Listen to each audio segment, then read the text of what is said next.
My friends, no matter what title you all, my colleagues, have bestowed upon me, Speaker, Leader, Whip, there is no greater official honor for me than to stand on this floor and to speak for the people of San Francisco. This I will continue to do as a member of the House, speaking for the people of San Francisco, serving the great state of California, and defending our Constitution. And with great confidence in our caucus, I will not seek re-election to Democratic leadership in the next Congress. Boy, oh boy, oh boy, oh boy, oh boy, oh boy, oh boy. Guys, we got some news to talk about here today out of Congress. And this is not boring stuff. This is actually pretty exciting stuff that is going on in Congress that we have to talk about, as the GOP has won back the House, right? Just in case you didn't know, the GOP won the House. They won it by a razor-thin margin. Honestly, it's an embarrassment, okay? We should be up 20, 30 seats. However, that's not the case. But it is what it is. A win is a win. A W is a W.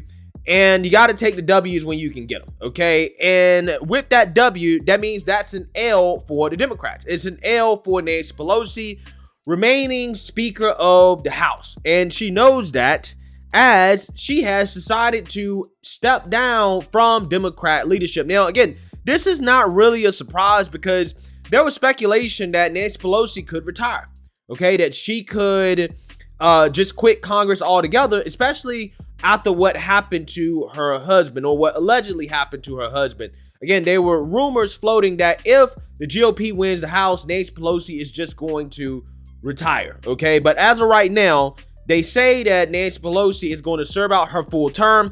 This will definitely be her last term. It doesn't look like she's going to retire immediately, but it looks like she's going to serve out the rest of her term and be done with it. Now, in regards to who's going to take her place, the consensus is that Democrat Representative Hakeem Jeffries from New York is going to take her place. Now, if you guys aren't familiar with this guy, he's a probably more sleazy version, less corny version of Cory Booker. So-called GOP red wave turned into a red wedding for extreme MAGA Republicans and election deniers in race after race after race all across the country. Here's the Republican response. The cult leader should run again. And we're going to double and triple down on extremism. We're going to double and triple down on a nationwide abortion ban. We're going to double and triple down on attacks on our democracy, and we want to eliminate Social Security and Medicare. That's extraordinary. But that is the modern day Republican Party, as compared to Democrats who deliver big things for the American people on the issues that matter, including around the economy, job creation, lower costs, and safer communities. We'll probably talk more about him in the future, as he will be in the spotlight for the Democrat Party. But trust and believe, this guy is just as annoying as Nancy Pelosi. So that being said, Democrats have taken the L, and they are restructuring in the House and their leadership because of it. Now, on the Republican side, with the W, there's lots of speculation about what the Republican Party is going to do. What are they going to do now that they have power in the House? And a lot of speculation has surrounded potential investigations into Tony Fauci, into the origins of COVID, and Joe Biden. And lo and behold, the Republicans seem to not be disappointing out the gate, as they have launched a massive investigation into Joe Biden and his son's business dealings overseas. And this has kind of shocked the political world, because, again, it was expected, but I really didn't expect the Republicans to come out swinging the way they did today. Okay, they grew some cojones today, a rare moment, right, of manhood from the Republican Party. So, without further ado, let's actually go ahead and play this clip of James Comer, who is the chair of the House Oversight Committee, announcing the investigation into Joe Biden and his son's business dealings overseas. Take a look. We are releasing a report today that details what we have uncovered. We are also sending letters to the Biden administration officials and Biden family associates, renewing our request for voluntary production of documents relevant to this investigation. This is an investigation of Joe Biden. the President of the United States and why he lied to the American people about his knowledge and participation in his family's international business schemes. National security interests require the committee conduct investigation, and we will pursue all avenues that have long been ignored. Committee Republicans have uncovered evidence of federal crimes committed by and to the benefit of members of the president's family. These include conspiracy or defrauding the United States, wire fraud, conspiracy to commit wire fraud, violation of the Foreign Agents Registration Act, violations of the Foreign Corrupt Practices Act, violations of the Trafficking Victims Protection Act, tax evasion, money laundering, and conspiracy to commit money laundering. The Biden family's business dealings implicate a wide range of criminality, from human trafficking to potential violations of the Constitution. In the 118th Congress, this committee will evaluate the status of Joe Biden's relationship with his family's foreign partners and whether he is a president who is compromised or swayed by foreign dollars and influence. I want to be clear. This is an investigation of Joe Biden, and that's where the committee will focus in this next Congress. I now turn. Yeah, so what I love about this, guys, is that the Republican Party is actually putting out the perfect messaging in regards to the purpose of this investigation. It's not about Hunter Biden. It's about Joe Biden. That is going to be extremely hard for the mainstream liberal media to ignore, because before they said, well, they're going to spend a whole bunch of time talking about Hunter Biden, looking at Hunter Biden. Hunter Biden's not in office. Hunter Biden's not, no. This ain't about Hunter Biden. This is about Joe Biden. And Republicans claim they have evidence to suggest that Joe Biden may be compromised through his business dealings overseas, that he was the boss, right? He was running things, okay? So, again, it's going to be interesting to see how the mainstream liberal media responds, but we all know the traditional response from the mainstream liberal media, the default response, the default deflection is, well, it's just Russia, right? This is Russian disinformation.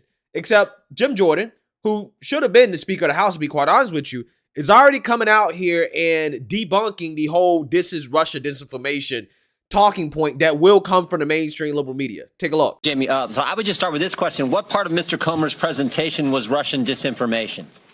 I mean, never forget what happened on October 19th, 2020, 15 days before the most important election we have in our country. Who's going to be the next president of the United States? 15 days before that, Mr. Brennan, Mr. Clapper, and 49 other people signed a letter that said the following. It is for these reasons that we write to say that the arrival on the U.S. political scene of emails purportedly belonging to Vice President Biden's son, Hunter, has all the classic earmarks of a Russian information operation.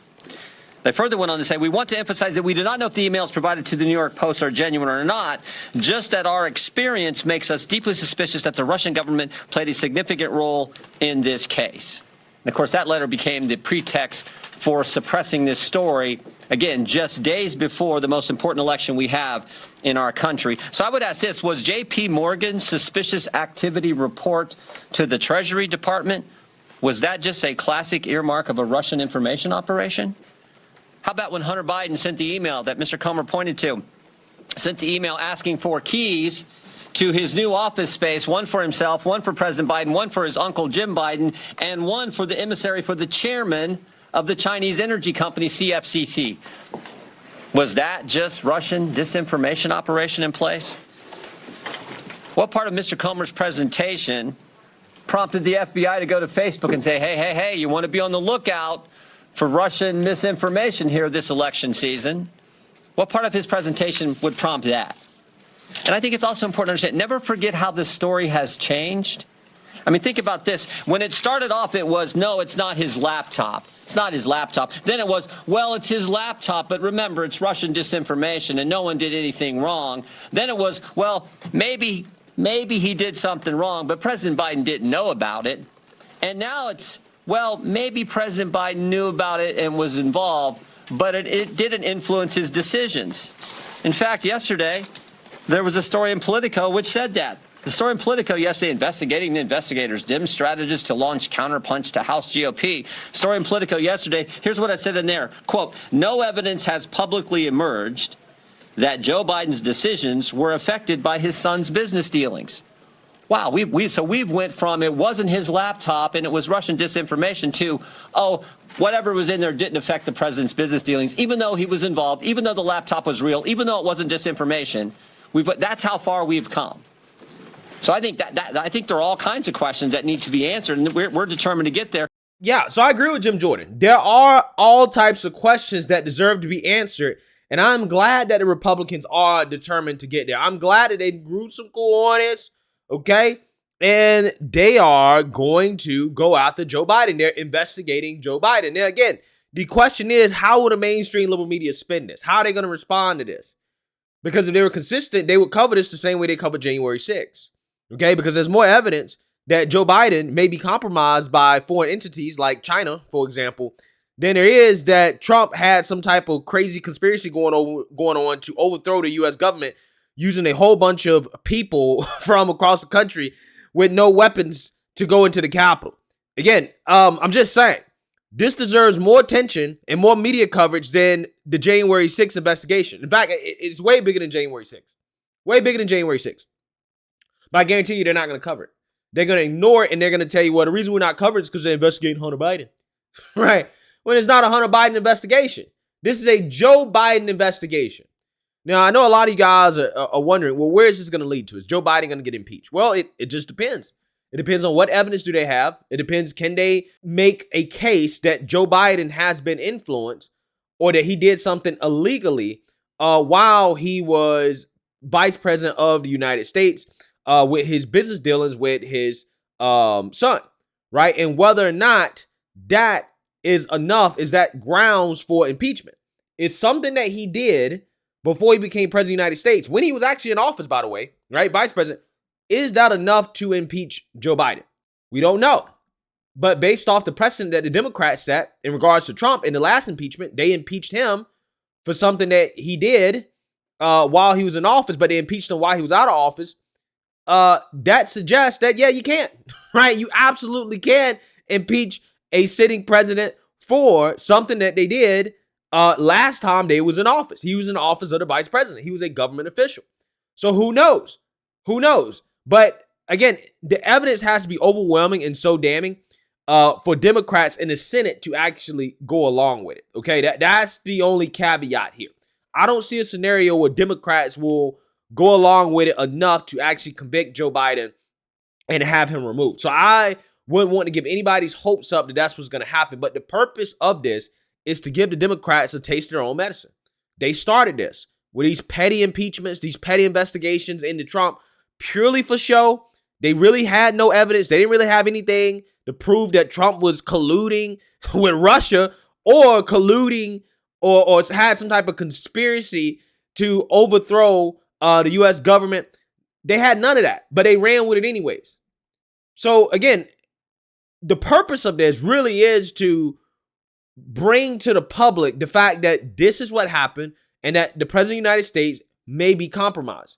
And you don't know about it because there was a effort from all levels of government and the mainstream liberal media to suppress that information, okay, including pressuring Big Tech to censor the story. This is something that American people need to know about. So again, Republicans, pleasant surprise here. They've opened up in this investigation. We will see where it goes. It should be January 6th style, right? It should be done with just as much urgency as January 6th. It is more important than January 6th, and that is what I expect. So we'll see how the Democrats respond. Let me know what you guys think. Make sure you like, comment, and subscribe. Most importantly, share a Black conservative perspective. Peace.